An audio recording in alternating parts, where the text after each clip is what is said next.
اصل میں ایسا ہے کہ ہم سب کو جب بھی ہم فیس بک پہ جائیں، ٹویٹر پر جائیں، یہ چیز ذہن میں رکھنی چاہیے کہ اسلام میں حقوق العباد کا جو پہلو ہے وہ بڑا اہم ہے. صحیح بات. اور یہ جو سوشل میڈیا کی جو سائٹس ہیں، حقوق العباد کے حوالے سے اگر انسان سب سے زیادہ کہیں گناہ کر سکتا ہے تو یہاں کر سکتا ہے. بالکل آپ نے صحیح کہا. اس کی وجہ یہ ہے کہ اگر آپ نے کسی کی غیبت کی زبانی، وہ غیبت آپ نے کی، وہ ختم ہو گئی، گناہ اس کا ملا ضرور، لیکن یہ کہ وہ بات نکلی منہ سے اور اس کے بعد ختم ہو گئی.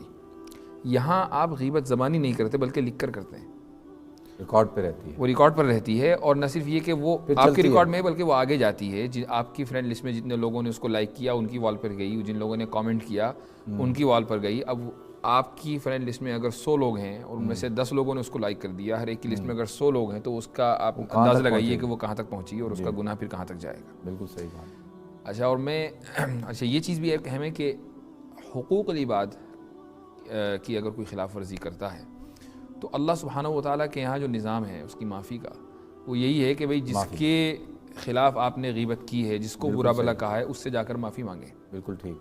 یہ اس کی کسی کو توفیق ہوتی نہیں. تو آخر اللہ سبحانہ و تعالیٰ کے یہاں کس منہ سے جائیں گے؟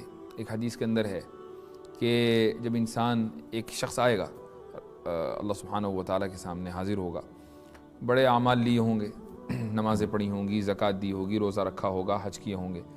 جب وہ پہنچے گا تو اس حال میں پہنچے گا کہ اس کی چوری کی ہوگی، اس کی غیبت کی ہوگی، اس پر ظلم کیا ہوگا، یعنی حقوق العباد میں خوب اس نے کوتاہی کی ہوگی. تو اللہ سبحانہ و تعالیٰ ان سب لوگوں کو بلائے گا جن کے حقوق تلفی اس نے کی ہے، اور یہ حکم دیا جائے گا کہ بھئی اس کی جو اچھے اعمال ہیں، جو نیکیاں ہیں، وہ سب ان لوگوں کو دے دی جائیں. چونکہ اس دن کی جو کرنسی ہے وہ پاؤنڈ یا ڈالرز یا ریال یا روپیز نہیں ہے، اس دن کی کرنسی تو اعمال ہے. جی، یہی جس کا نام حسنہ ہے، جس کا نام حسنہ ہے.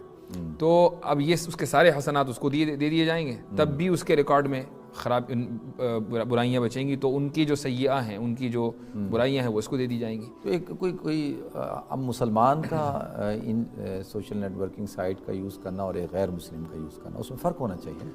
بالکل. سب سے بڑی بات یہ ہے کہ سوشل میڈیا کو ہم صرف اور صرف اس لیے استعمال کریں کہ اس میں جو اچھی چیزیں ہم وہ لیں اور برائی میں ہمارا کوئی کنٹریبیوشن نہ ہو. ظاہر سی بات ہے کہ بہت سی چیزیں ایسی ہوتی ہیں، آپ فیس بک پہ جاتے ہیں، آپ اس کو کنٹرول نہیں کر سکتے. کسی نے کوئی الٹی سیدھی چیز شیئر کر دی، آپ فوراً آگے نکل جائیں.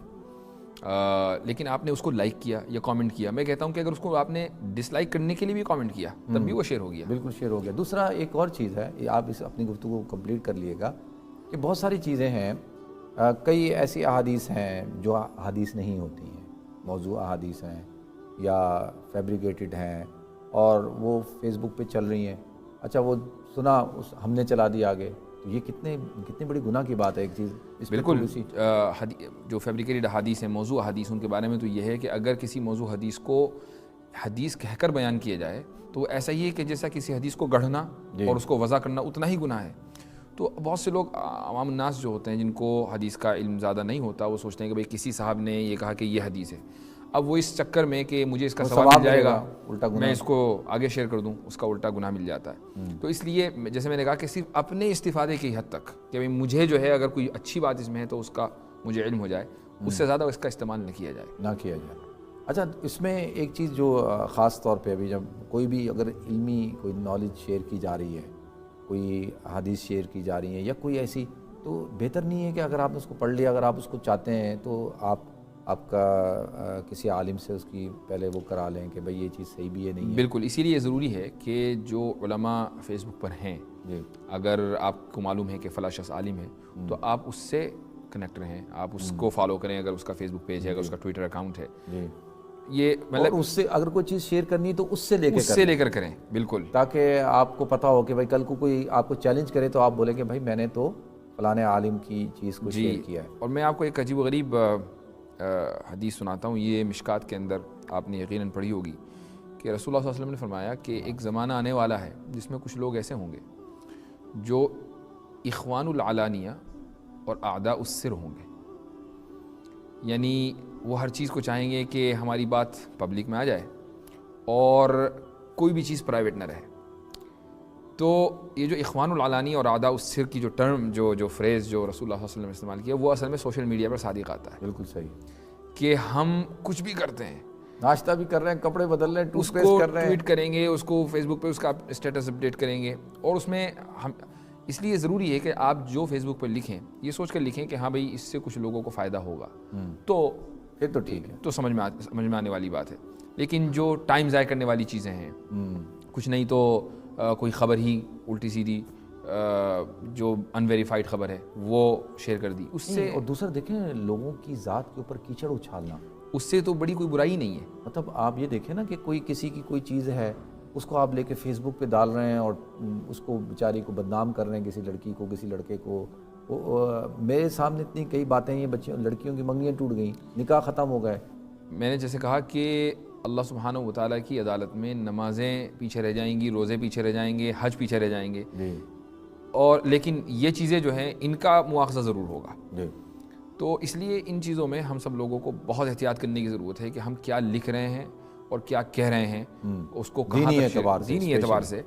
تو اس لیے بلکہ اگر کوئی آدمی یعنی فیس بک پر جا رہا ہے, ٹویٹر پر جا رہا ہے, تو میں تو یہ کہوں گا کہ وہ ایک آدھ مرتبہ اعوذ باللہ من الشیطان الرجیم پڑھ کر جائے, تاکہ شیطان اس کو اس وقت جو ہے فیس بک کو لاگ ان کرنے کی دعا اعوذ باللہ من الشیطان, اس لیے کہ وہ شیطان کا اس وقت سب سے بڑا ہتھیار ہے. جی. اب وہاں سے کوئی صحیح سالم نکل کر آ جائے, یہ بڑی کامیابی ہے. اچھا دیکھیں ڈاکٹر صاحب, میں آپ بھی ماشاءاللہ اس پہ ہوں گے, میرا بھی پیج ہے چھوٹا سا, اگرچہ میرے پاس ٹائم ہی نہیں ہے, صحیح بات بتاؤں میں تو اس پہ اتنے سوال ہوتے ہیں مجھے, تو ہفتے میں کبھی ٹائم ملتا ہے تو میں جواب دیتا ہوں. لیکن میں نے دیکھا ہے کچھ علماء بہت اچھا کام بھی کر رہے ہیں جی, اور بہت لوگوں کی اصلاح کر رہے ہیں باقاعدہ.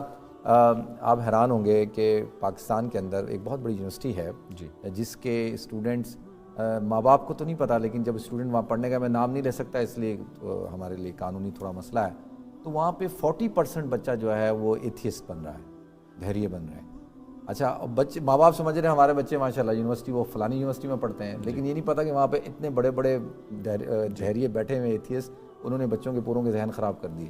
اچھا وہ بڑے ایکٹیو ہیں فیس بک کے اوپر, ان کے پورے بلاگس بنے ہوئے, اور الحمدللہ میرے 2-3 دوست ہیں وہ بھرپور طریقے سے جو ہے وہ ان کا مقابلہ بھی کرتے ہیں, اور وہ لوگ بچے جو ان کو جوائن کرتے ہیں, ان کے ذہنوں میں جو سوال پیدا ہوتے ہیں ان کو وہ ختم کرتے ہیں. تو میں یہ سمجھتا ہوں کہ یہ بھی ایک طرح سے ایک علمی جہاد ہے. بالکل, میں اسی لیے یعنی جو میں نے حدیث پڑھی, حالانکہ اس کا تعلق علامات قیامت میں سے ہے, جی, لیکن بات یہی ہے کہ وہ علامات قیامت جب بنتی ہے یا نیگیٹو جب بنتی ہے جب اس کا استعمال نیگیٹو ہے. جی بالکل. لیکن اگر اس کا استعمال سپرویژن میں ہو رہا ہے, علماء کی رہنمائی میں ہو رہا ہے, تو اس کو استعمال کرنے میں کوئی حرج نہیں ہے. اس لیے ایک چیز اور بہت اہم ہے جو خصوصاً عوام کو ذہن میں رکھنی چاہیے کہ آج کل کے دور میں فیس بک اور ٹویٹر پہ ایک بہت ہی کامن چیز ملے گی آپ کو, فرقہ واریت. کہ دیوبندیوں کے خلاف, کہ بریلویوں کے خلاف, کہ شیعوں کے خلاف. اگر کوئی علمی انداز میں کوئی عالم گفتگو کر رہا ہے تو اس کو تو برداشت کیا جا سکتا ہے, اور اس کو بلکہ پڑھا جانا چاہیے کہ وہ کیا دلائل دے رہا ہے. لیکن عوام الناس کو اس سے بالکل پرہیز کرنا چاہیے, نہ لائک کریں نہ کامنٹ کریں, چونکہ ان کو اس کا علم نہیں ہے.